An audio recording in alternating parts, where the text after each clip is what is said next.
everyone, and welcome back to my channel as I review all the books that I read this year. I have gone through the list of every single book that I have read this year in 2024, and I have picked the best and the worst books that I read from each month of the year.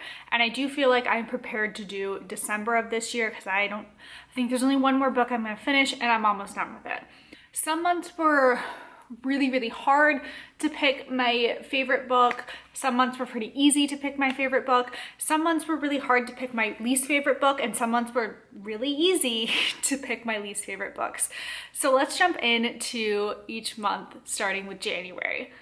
In January, I had a really strong reading month. I read 7 books. I started the month off really good, and I honestly enjoyed all 7 books. I would say this was the most difficult month to pick my least favorite book during, and it was also fairly hard to pick my favorite because there are a couple of standout ones for me.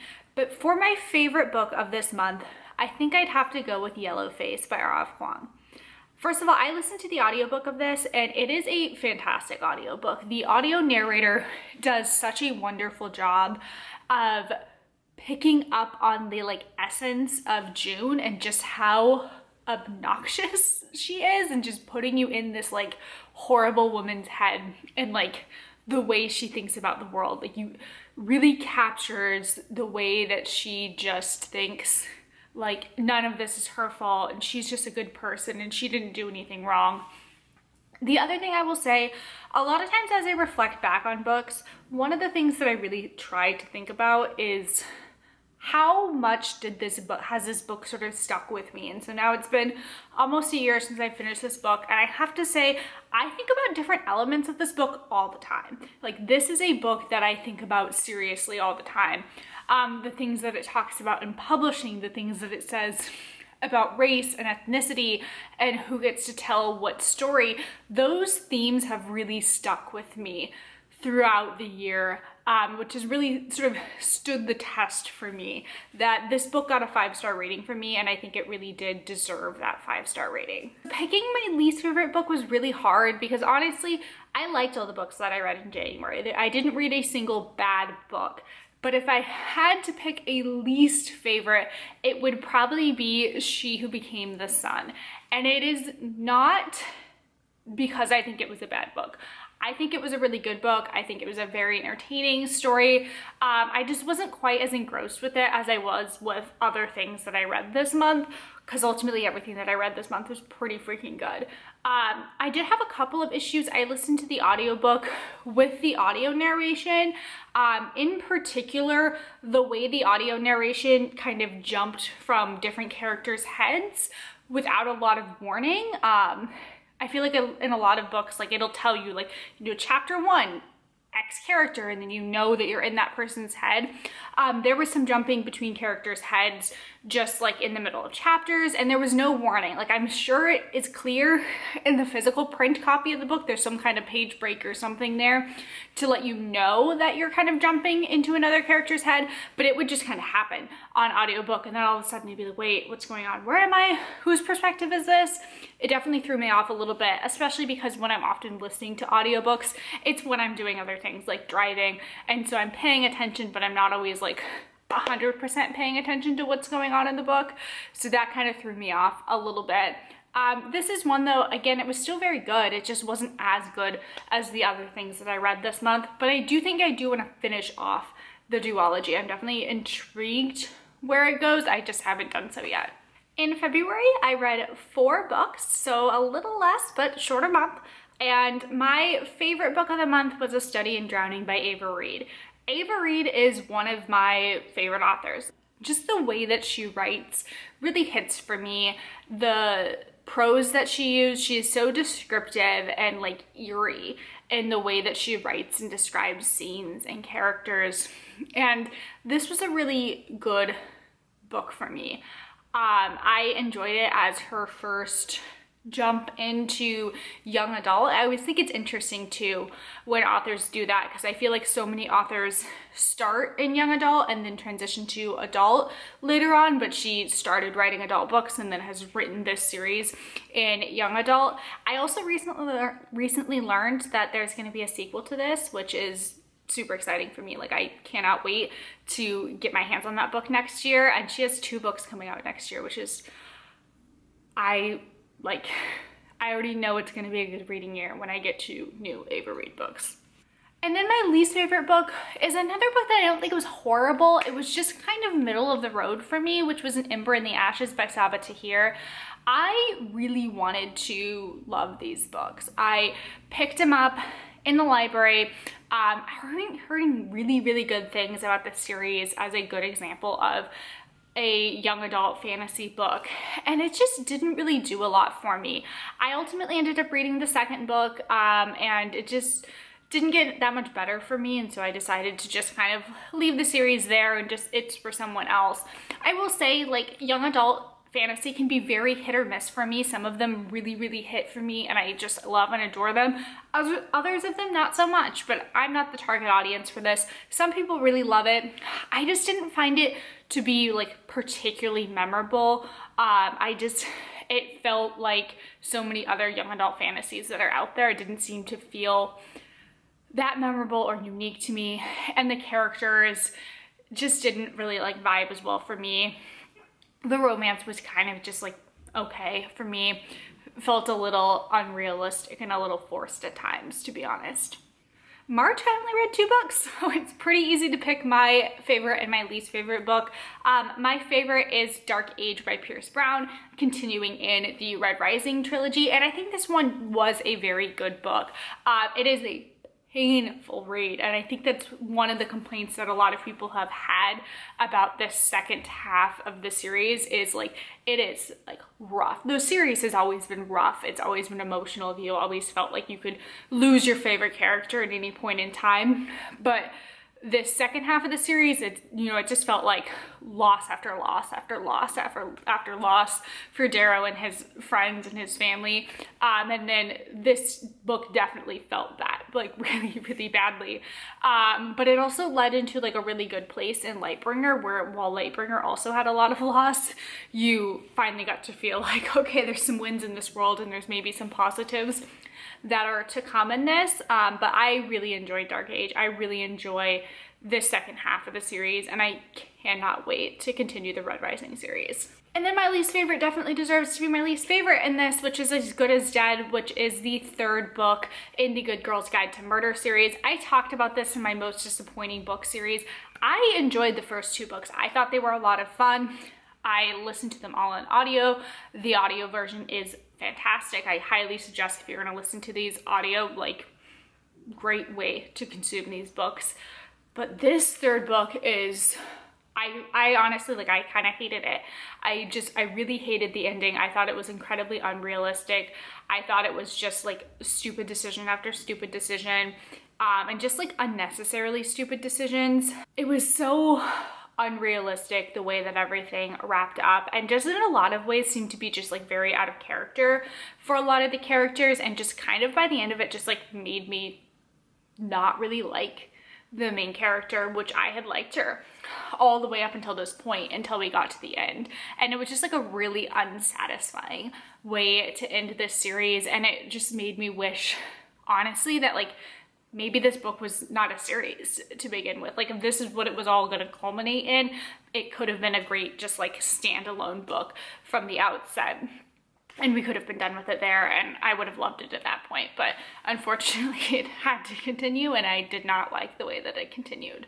April was also a banger month for me. I read 8 books in April, and this was another one that was really, really hard to choose. I had a really hard time picking my favorite book from this month. Like, there were 3 books that are just like all like right there for me. I think they were all 5-star reads. But if I had to pick just one, I think the one that would slide just above the others is Project Hail Mary by Andy Weir. This book is so good, and I really regret actually that I didn't listen to the audio of it, because I've heard so many people say that it's one of their favorite audiobooks they've ever listened to. But I read the physical copy, and it is unique. It has so much heart. It's one of those books that I feel like with a poor execution could have easily been like incredibly boring, incredibly technical. But Andy Weir has this way of writing like science fiction-y books that are okay for the layman to understand. I'm not a science person. I understood those things. And when you think about a book about, you know, someone lost in space on their own, it could easily be something that is incredibly boring, but it wasn't. And there's the heart and the soul of this book. I just like can't get over how amazing it was. It's one of those books that you really do just wish that you could read again for the first time. And I only ever want anyone who ever reads this book to just go into it as blind as you possibly can, because then you will get just the best payoff. Just some wonderful characters and some wonderful things will happen for you if you read this book. While it was hard to pick my favorite book in April, it was not hard to pick my least favorite book, which is Powerless by Lauren Roberts. Talked about this in my most disappointing books video, but again, this book is just so incredibly unoriginal that sometimes it like shocks me that it was published and that it gets the amount of love and attention that it gets in certain subsections of the book community. I will say, I think it also gets a lot of hate in certain subsections of the book community, and I hope that I can be in that section of the community.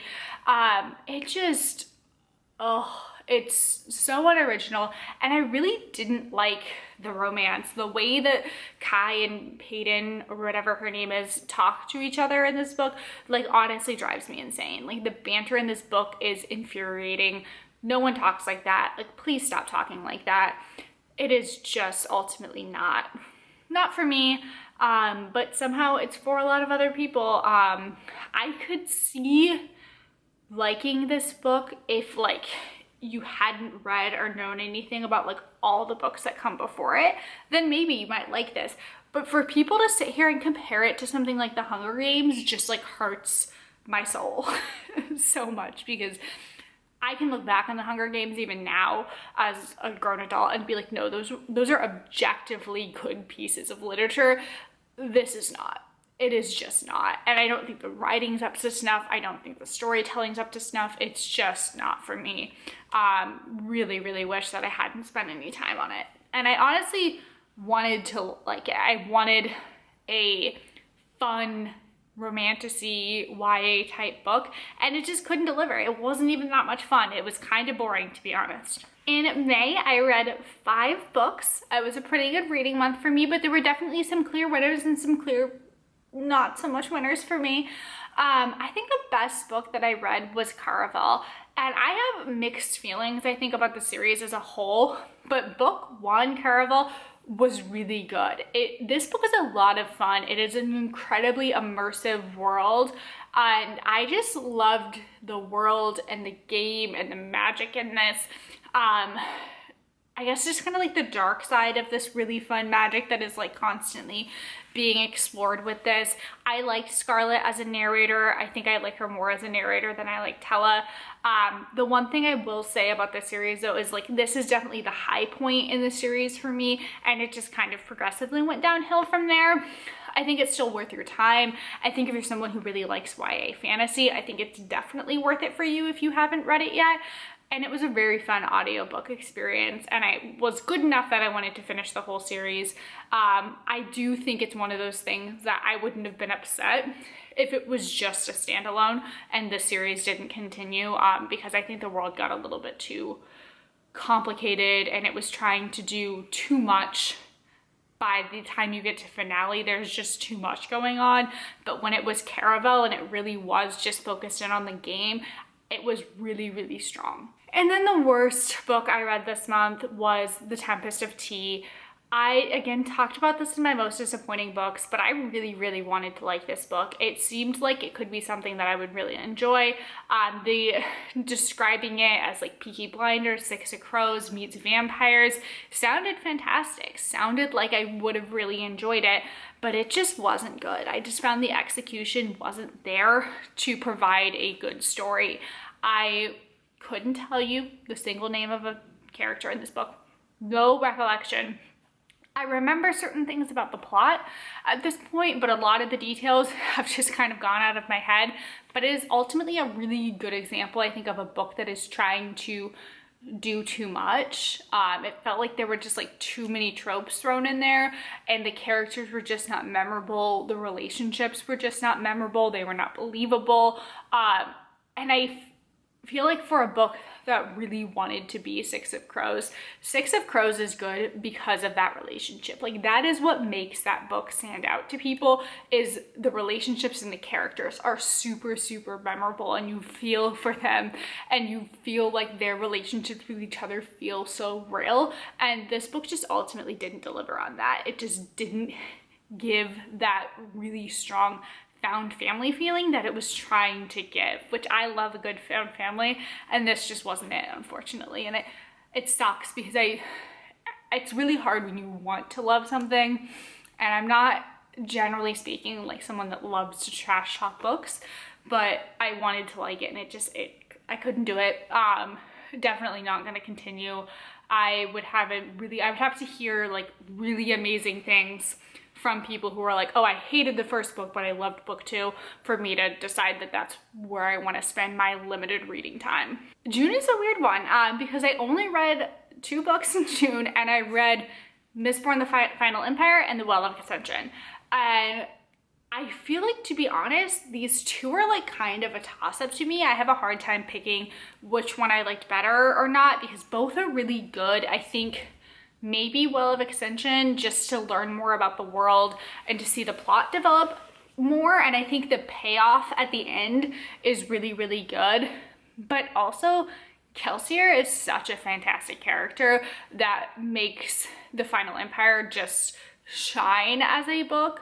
And the payoff with Kelsier at the end is also really fantastic, and not something that I saw coming at all. I don't know if there were other people who did, but like, good for you if you did, but I did not.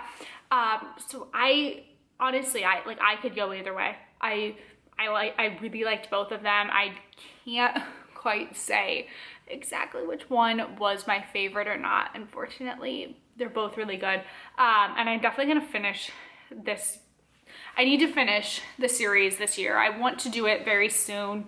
I just kind of set it down because while these books are like deceptively long, and so they took me a while to get through, and I wanted to read other things, but I think like this month in January, I'm gonna continue reading these. So July, I read 6 books, and July is an interesting month because I did TBR Jar July, and I mostly let my TBR Jar pick the books that I read for July. So I wasn't selecting books on my own, and it was definitely very hit or miss. There were some good books that I read that I probably wouldn't have naturally just picked up on my own, and then some that weren't as good.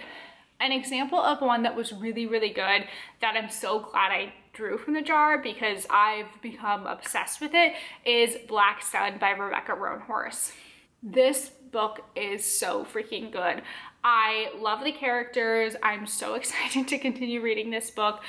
Sarah Pio is such an interesting character, and the way the book is set up and the way the story is being told, the entire time you were reading, you just feel like this really big impending sense of doom throughout the entire book. You just constantly feel like what's gonna happen next, what horrible thing is gonna happen, and you just know that you're coming to this culmination, and you're just like, I feel like it's gonna be really bad. And you just keep getting closer and closer and closer to that.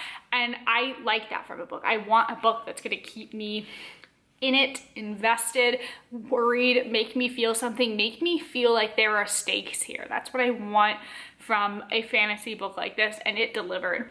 Absolutely delivered. And then the worst book that I read was probably Half Sick of Shadows. I picked this book up through Book of the Month a while ago. It's been sitting on my shelves for a really long time, and so I'm definitely glad that I drew it from the jar because I don't know when I really would have picked it up on my own. It's Arthurian reimagining. It was interesting enough. It might be an example of just like, it's not for me.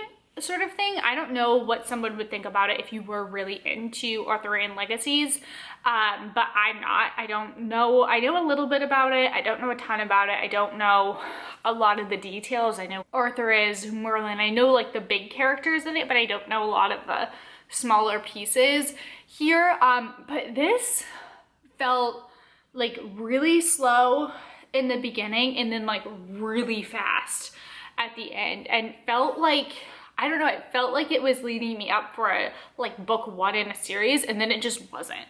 And then it was just like, oh no, that's it. And then like epilogue, and we're where we are. And it felt like something that really missed for me. Interesting look at like prophecy and the role of prophecy, but ultimately just not for me. I would be curious to know what people who are really into Arthurian legends think about this. And then I hit a little bit of like a slower patch. I started a new job, was pretty busy, and just had a little bit less time to read. So in August, I only read 2 books, and this is gonna become a theme for the next 3 months, are gonna be 2 book months. And the best book that I read was definitely Two Twisted Crowns. This is book 2 of the Shepherd King duology, and it was just as good as the first one for me. And I was obsessed with book 1 when I read it last year. I really like Rachel Gillig's writing style. I think she writes really well. Like, this is what I want my romanticies to give. I want a good, compelling romance where I'm like in it and I feel it with the characters, which not every romanticy gives, and I've been having problems with that lately, unfortunately. And I also want like a strong non-romance plot, something that's gonna keep me into the story even outside of the romance. And this also gave that to me. I was intrigued about the cards and collecting the cards, and the Shepherd King, and all of those things were really, really interesting to me, and I was very satisfied with the ending of this book. And I liked that in this second book we got some more POVs and got to dive a little bit more into some auxiliary characters that we didn't get to get their perspective as much in the first book. So I would absolutely recommend this series to anyone who wants a really good romantasy. And then my least favorite book was Butcher and Blackbeard. Butcher and Blackbird, not Blackbeard like a pirate. I don't know why I said that. This again was in my most disappointing books. I wanted a good romance, and it just, again, sometimes I feel like I've been struggling a lot this year with feeling the romance in the romance books that I've been picking up, and this is another one. It didn't feel real. It didn't feel compelling. I wasn't sold on these 2 characters like being soulmates for each other. I didn't feel it. It felt like, to me, like the main thing that these 2 had in common is that they both like to kill people.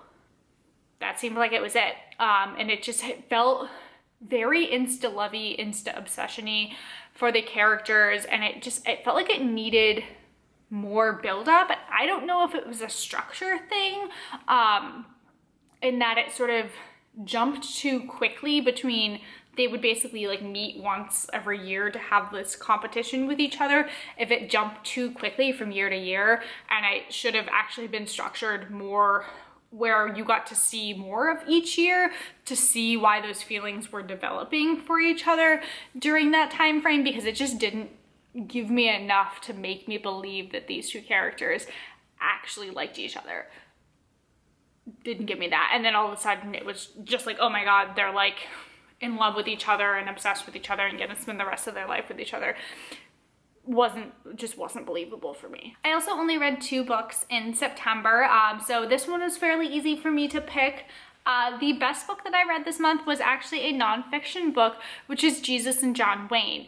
I would really suggest this for a lot of people. It explores the connection with kind of traditional masculinity and the evangelical movement in America. There's a lot of it that you will just read and just be like, oh yeah, like that makes sense. Like things are clicking for me into why this world is the way that it is. I didn't grow up in religious households at all, but I think for a lot of people who did grow up in religious households, it's something that they're gonna feel and understand when they read it, but it was really interesting, and it gives a lot of information that is probably going to be new to most readers unless you study this kind of stuff, kind of taking you through the full history of the evangelical movement in America and how it used to be very different and not rooted in these kind of traditional gender roles and theories of masculinity. But it also explores how the movement becomes obsessed with people who are not like actually like what you would expect to be like good Christian role models, like someone like John Wayne, who is not really particularly religious, never was kind of a womanizer throughout his life and doesn't abide by these big like Christian fundamental principles for how you're supposed to live this life, other than the fact that he was this like masculine cowboy figure. And so it's definitely very interesting if you're interested in how evangelicalism has grown and changed in this country, but also just if you are looking to read more books that are going to help explain how America is the way that it is today, this is one of those books that I would definitely add to my reading list if I was looking for that. I would say that October was not a great reading month for me. It's where I felt probably the most like reading slumpy all year. I don't know what it was, because I feel like a lot of times I want to be reading in the fall because the weather's changing and it's cozy, but I had a hard time this month. I read 3 books, and the best book of those 3 that I read was Lady Macbeth by Ava Reid, but this was actually probably my least favorite Ava Reid book. I had a really hard time getting into this. I had a really hard time just like connecting with this story. I saw someone like in a 1-star review or something like that was just like, you're like, what did Scotland ever do to you, girl? But like it felt very like that at times. And in the beginning, I was just like, okay, like I can be in this, like we support women's wrongs here. But it just didn't quite give what I wanted to give from it. But I don't think it was horrible. It's just, there are so many other Ava Reid books that I love so much more than this that it just wasn't quite up there for me. But something's got to end up at the bottom of the pile of otherwise good books. So that one did for me. I also think because I was feeling reading slumpy, I have found in general that the longer it takes me to read a book, the less likely I'm going to like it, or the less I'm gonna like it. And just because I was having a hard time finding time to read and getting into reading during this time frame, that probably affected how much I liked this book. But if I had more time for it and was able to finish it quicker, I may have liked it more. And then my least favorite book was probably A Court of Silver Flames. I read the like original trilogy of ACOTAR books like 2 years ago, I want to say, and I enjoyed them. Like I think that they are good for what they are. I think if you want a romantasy, romance first romance, I think Sarah J Maas is really good at delivering that, and I think Sarah J Maas is really good at writing romance and really good at writing characters that you care about and you can kind of suck you in that way. And I had started trying to read Silver Flames immediately after that and just couldn't get into it, and at first was just sort of like, maybe I just need a break from this. And then a couple other times since then I tried to kind of pick it up and I just couldn't get into it, but eventually decided to finish it out because where I work now, a lot of people around me are kind of reading this, and so I didn't want to get things spoiled for me, and so I was just like, you know what, I just need to like get this done and over with before I continue reading other things so I know what happens. And I just, first of all, I will say this book is probably like, I don't know, like 300, 400 pages longer than it needs to be.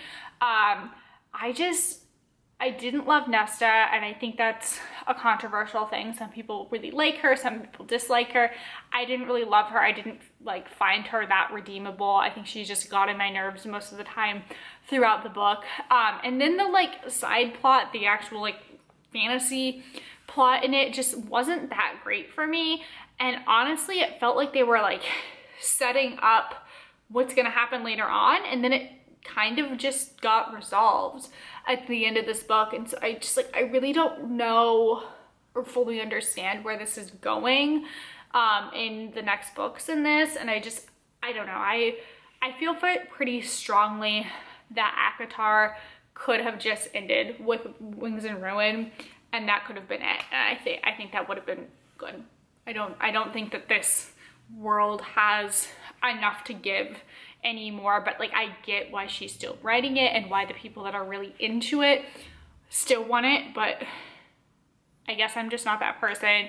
Like, these books are not my favorite books. They're not my like whole personality in the way that they are for a lot of other people. And then November, things started to pick back up again. I read 5 books in November. I will say some good ones, some not so great ones. The best book that I read in November was Fevered Star, which is book 2 in the Black Sun series. This was a good second book in a series. It's definitely not as strong as the first book. It's definitely a little bit slower than the first book. It is very political though, which I do like a lot of political intrigue in books. And I think it set things up really nicely for what's gonna happen in the third book and which is the final book in the trilogy. And it's definitely very character driven, and your conflict is a lot of internal conflict within the characters with kind of fate and destiny and who they're going to be. Are they going to kind of forge their own paths, or are they going to continue along these sort of fated paths that might have been laid out before them without their decision to make in that? And then my least favorite book was Magnolia Parks, the first book in the Magnolia Parks universe series thing. I really did not like this book, and I do not understand the hype that it gets from some people. This is a really good example of a book where just you dislike everyone. You just want everyone to lose. You don't want anyone to be happy. Also, this book is incredibly repetitive and kind of long for a romance book. It's like 450 pages, I want to say, and it reads slowly, and I picked it up because I wanted something that was going to read fast. I was like, oh, I'll read a contemporary romance that'll read quickly and it'll help me kind of get through the end of the year. It reads slowly and it is super repetitive. It is about like the same plot point over and over and over again. It's Magnolia and BJ almost get back together, and then he does something to screw her over with some other girl, and so she hates him again, and it's just like this repetition the whole freaking time. And I hated the male main character. I think he's awful, and that no one should be with that man ever.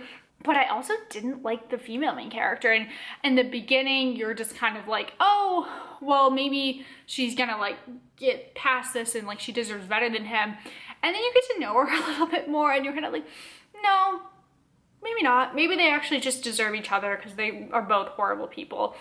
I can be okay with reading books about horrible people and can enjoy it at times, but it's gotta give me more than this, and it just cannot be the same story on repeat.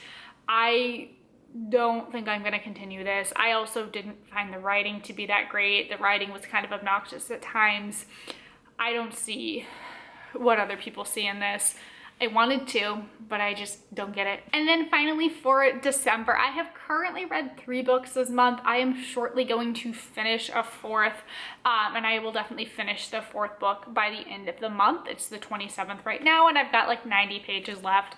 I can read that in 3 days. The best book that I read this month was Just for the Summer by Abby Jimenez. This is my first Abby Jimenez book, and I love her already, and I get the same feeling from her that I got from reading my first Emily Henry book. I like that they are a contemporary romance that has some funny parts, some comedic parts, but ultimately has a lot of like soul, and because these characters are going through so much else in their lives outside of the romance, you just really want to root for them to have that romantic success and to have everything kind of come together. I will say that like this book should definitely have some trigger warnings for it, especially because it is something that at its cover just looks like, oh, like a fun summer romance book, but like deals heavily with trauma, parental trauma. And if you are someone who maybe didn't always have like the best upbringing, or who had sort of like a pseudo absent parent. It could be something that you really relate to, but it could also be something that like tears up some stuff for you. So that is something that I would say with it, that if you would want to look at some trigger warnings for this book and make sure that it's something that you feel like you could take on. Also could have some trauma for anyone who's dealt with a parent who's been incarcerated, because that's also a theme that gets explored in that. And just saying that and be like, oh, but it's this like really amazing romance too. But I think Abby Jimenez does this really well and is able to balance those two storylines together of like what the characters are dealing with and their trauma that they're dealing with, while also falling in love with someone. But I think it makes for these romance books that are ultimately really realistic. It's not all sunshine and roses and perfect life. Like, we are all human beings that come into relationships with our own baggage, and part of falling in love with someone is kind of figuring out how you're going to deal with all of that. How do you deal with what's happened in everyone's past, what's happening in their lives right now, to combine together into one cohesive like couple unit, and how do you support each other through that stuff? And Abby Jimenez explores this stuff really well. And I would also say that Emily Henry explores that stuff really, really, really well. And then I think the worst book of the month for me was Finale. I just felt like this ultimately was trying to do too much. And it's such a weird thing, because as I was listening to this audiobook, there were points that I was like really into it. And I was just like, yes, like give me more, give me more. And then there were other points that I was just like, okay, let's just get this over with. Like, let's just move along. I don't really know. And I just go back to what I said about Caraval, that this series really was at its strongest when it was about the game of Caraval. And I felt like book 2 kind of had a little bit of that with some extra stuff, and it worked a little bit better. But this was like, there was no game, there was no Caraval. And I think ultimately the story suffered for that. It was something just entirely new.